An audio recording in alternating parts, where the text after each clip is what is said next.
Je suis Agnès Tholemier, je suis réflexologue depuis 2004. J'ai fait une formation à Paris sur 2 ans avec Martine Faure-Alderson. Cette formation m'a permis aujourd'hui d'exercer ce métier de réflexothérapeute à temps partiel, je dirais, puisqu'en fait j'exerce une autre profession à côté, qui a rapport évidemment avec la réflexothérapie.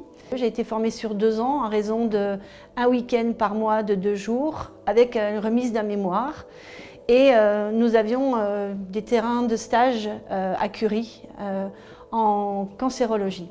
Ça a été aussi fait à la demande de mes patients qui, de temps en temps, venaient et me disaient « mais au fait, pourquoi vous vous intéressez pas à la réflexo? Ça pourrait nous apporter un plus ». Et voilà comment j'y suis venue.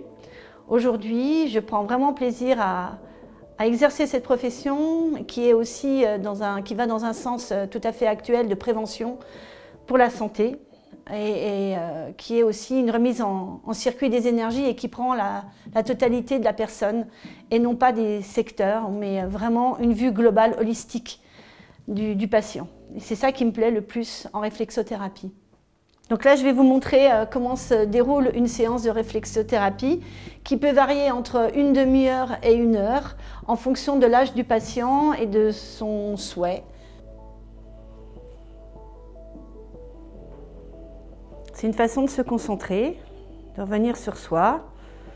Et ensuite, on peut choisir ce dont on a besoin pour masser, soit une huile, soit un lait, soit un talc. En ce qui me concerne, moi j'utilise un lait.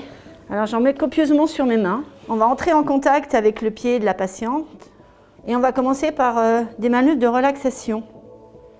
Donc ce sera des manœuvres en reptation avec le pouce et on va donc progresser le long de la peau, toujours sur l'avant. Voilà.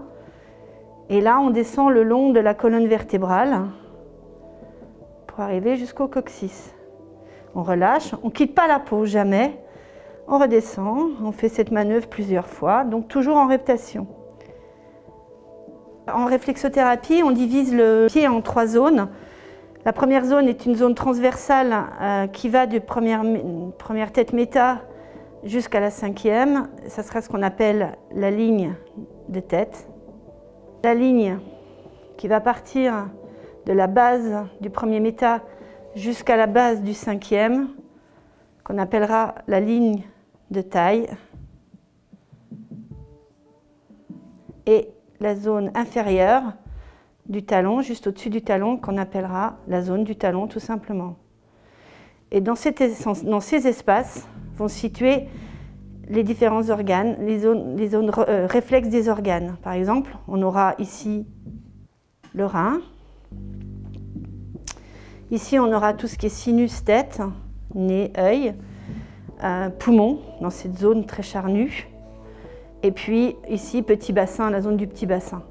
Il y aura une zone longitudinale, ici, qui va partir, qu'on va tendre, qu'on appellera la ligne des ligaments. Voilà. Qui va être une zone importante, on va y trouver le plexus, l'estomac et la colonne vertébrale qui va être juste en partie postérieure. Et puis des zones d'organes ici, enfin, épaules, genoux. Et une fois que le pied me paraît suffisamment détendu, je commence.